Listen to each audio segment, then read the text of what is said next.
অনেকে house building loan নিয়ে থাকেন এবং তারপরে আরও লোন অ্যামাউন্টের প্রয়োজন হয়, অর্থাৎ টপ আপের প্রয়োজন হয়। আজ আমি আপনাদের দেখাবো আইসিআইসিআই থেকে যারা হাউস বিল্ডিং লোন নিয়েছেন তারা যদি বা যে কোনো কোম্পানির যে কোনো ব্যাংক থেকে আপনি যদি হাউস বিল্ডিং লোন নেন, ব্যাংকের তরফ থেকে আপনাকে কিন্তু টপ আপের জন্য অফার করা হয়। তো আজকের ভিডিওতে আমি দেখাবো কিভাবে আপনি টপ আপ নেবেন। তো আমি লোন সেকশনে চলে যাচ্ছি।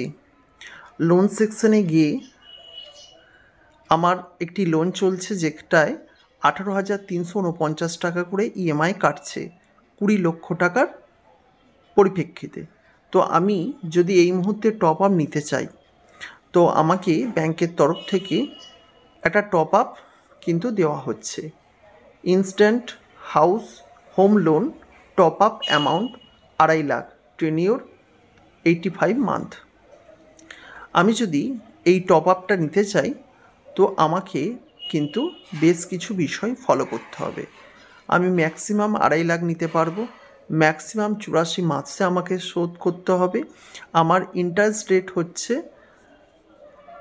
10.35%, প্রসেসিং ফি হচ্ছে আমার 1475 টাকা, ইএমআই হচ্ছে 4,205 টাকা। এইটা হচ্ছে বিষয়। এবং আপনার ফাইনালি যেটা ওরা অ্যামাউন্ট ক্রেডিট করবে সেটা হচ্ছে 2,48,525 টাকা, এবং আপনার রাউন্ড আপ ইএমআই হয়ে গেল 10.61%। তো এইভাবে আপনি এখানে নিচে যদি প্রসেস বাটনে ক্লিক করেন কিন্তু আপনার এটি প্রসেস হতে শুরু করবে।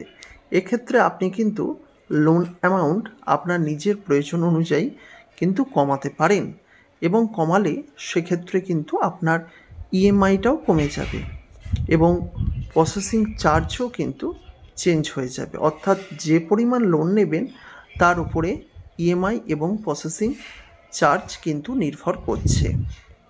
তো এইভাবে আপনারা খুব সহজেই ইনস্ট্যান্ট টপ আপ নিতে পারেন হাউস বিল্ডিং লোনের উপর। আমাদের যারা বাড়ি করছে অনেকেরই প্রয়োজন আছে, তাই আপনারা অবশ্যই নিতে পারেন এবং খুব সহজেই আপনারা কিন্তু এই ইএমআইগুলিকে লোনের ব্যবস্থা করতে পারেন। লোনের জন্য আপনাকে কোথাও যেতে হবে না, খুব সহজেই আপনি এইভাবে ইএমআই ভরে লোন নিতে পারেন। যদি এই ভিডিওটি কার্যকরী হয়, আপনাদের ভালো লাগে, অতি অবশ্যই আমাদের চ্যানেলের সঙ্গে থাকার অনুরোধ রইল। আমরা প্রতিনিয়ত লোন সংক্রান্ত ভিডিও উপস্থাপন করি, তাই অতি অবশ্যই আমাদের সঙ্গে থাকবেন এটা আশা রাখি। আর আগামী দিনে আরও নতুন নতুন ভিডিও নিয়ে চলে আসব। সুতরাং ভালো থাকবেন। নমস্কার।